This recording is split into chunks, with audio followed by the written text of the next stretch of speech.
আসসালামু আলাইকুম। সুপ্রিয় নবম শ্রেণীর শিক্ষার্থী বন্ধুদের, আগামীকালকে জীবন ও জীবিকা মূল্যায়ন অনুষ্ঠিত হবে। সেই জীবন ও জীবিকা মূল্যায়নের যেই নির্দেশিকা, সেই নির্দেশিকার একটি ডেমো নির্দেশিকা আমরা তোমাদের দেখাতে চাচ্ছি। যদি নির্দেশিকাটি ডেমো কিনা বা আসল, সেটা নিয়ে আসলে কনফিউশন রয়েছে। যদি আসল হয় পিন কমেন্টে পরে জানিয়ে দিব। তবে আপাতত জেনে রাখো, এটা একটা ডেমো নির্দেশিকা, নমুনা প্রশ্ন। এই ধরনের এই ধাঁচের প্রশ্ন তোমাদের হবে এবং এটা একদম মিল থাকতে পারার সম্ভাবনা অনেক বেশি। সো তোমরা দেখো, জীবন ও জীবিকা শ্রেণী নবম। এখানে একটি উদ্ভাবনীমূলক ব্যবসায়িক বিনিয়োগ পরিকল্পনা প্রণয়নের নির্দেশ রয়েছে। নির্দেশনা অনুযায়ী প্রত্যেকটি একটি পরিকল্পনা তৈরি করে জমা দিতে হবে। বিনিয়োগ ক্ষেত্র নির্বাচন এবং পরিকল্পনা তৈরির জন্য দলগত আলোচনার সুযোগ থাকবে। এরপর প্রত্যেকে নিজ নিজ খাতায় উদ্ভাবনী বিনিয়োগ পরিকল্পনা তৈরি করবে। দেখো কাজ, উদ্ভাবনীমূলক ব্যবসায়িক বিনিয়োগ পরিকল্পনা প্রণয়ন। সো দেখো বলছে, চতুর্থ শিল্প বিপ্লবের এই যুগে আমাদের জীবনযাত্রার প্রতিদিন যুক্ত হচ্ছে নতুন নতুন প্রযুক্তি, যা দ্রুত বদলে দিচ্ছে আমাদের চাহিদার ধরন।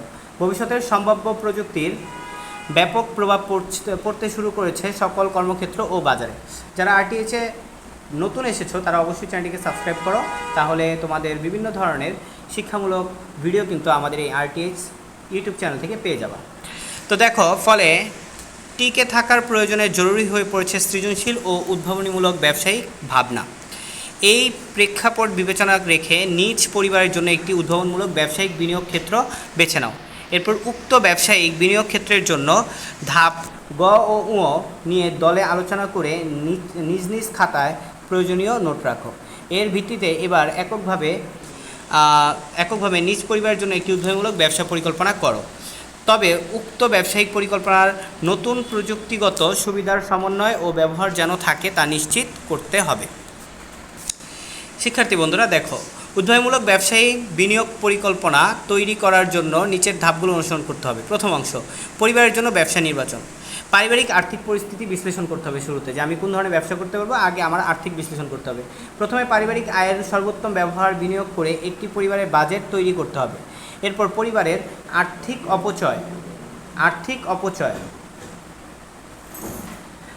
অপচয় রোধে কী কী পদক্ষেপ গ্রহণ করতে যেতে পারে তা উল্লেখ করতে হবে।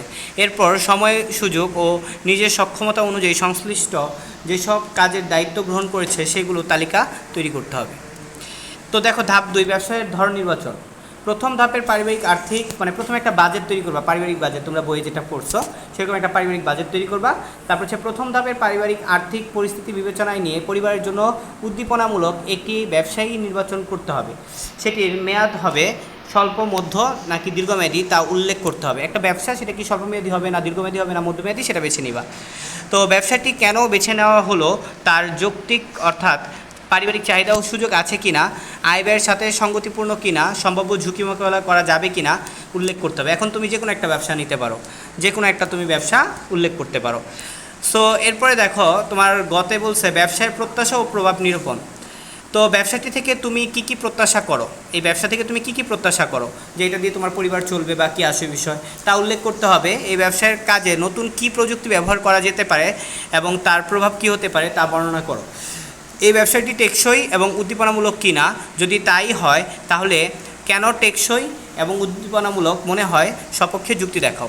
প্রাকৃতিক ও সামাজিক পরিবেশগত পরিবর্তনে এই ব্যবসার প্রভাব কেমন হতে পারে তা বর্ণনা করো। সো যতটুকু মনে হচ্ছে এটা আসলে তোমাদের পরীক্ষার প্রশ্নের মতোই এবং এটা আসার চান্সই অনেক বেশি, এটা খুব ভালোভাবে দেখে যাও। ব্যবসার জন্য আর্থিক বিশ্লেষণ। সম্ভাব্য ব্যবসার জন্য মূলধন কত লাগতে পারে, কিভাবে উক্ত ব্যবসায় সংগ্রহ করা সম্ভব তা উল্লেখ করতে হবে। ব্যবসার সম্ভাব্য আয় ব্যয় ও মুনাফা নির্ধারণ করতে হবে। বিপণন আইডিয়া ও গ্রাহক সেবা। উৎপাদিত পণ্য বা বিক্রয়ের জন্য কী কী কৌশল অবলম্বন করা হবে, বিশেষ কোনো বিপণন আইডিয়া থাকলে সেটি উল্লেখ করতে হবে। গ্রাহকের জন্য কী ধরনের সুবিধা নিশ্চিত করার পরিকল্পনা রয়েছে তা উল্লেখ করতে হবে। গ্রাহকের সম্ভাব্য প্রতিক্রিয়া মোকাবেলা করার জন্য বিশেষ কোনো কৌশল থাকলে সেটিও উল্লেখ করতে হবে। গ্রাহক সেবার সাথে জড়িত নতুন কোনো প্রযুক্তি সহায়তা নেওয়া সম্ভব কিনা, সেক্ষেত্রে কী ধরনের সুবিধা এবং কিভাবে তা নেওয়া যেতে পারে তা বর্ণনা করতে হবে।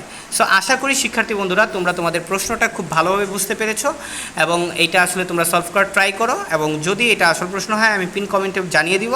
আর যদি আরও কোনো আসল প্রশ্ন তোমাদের আসল কোনো নির্দেশিকা বের হয় সেক্ষেত্রে অবশ্যই ভিডিও করে তোমাদের দিয়ে দিব। তো সেই পর্যন্ত ভালো থাকো, সুস্থ থাকো, আল্লাহ হাফেজ, দেখা হচ্ছে পরের ভিডিওতে।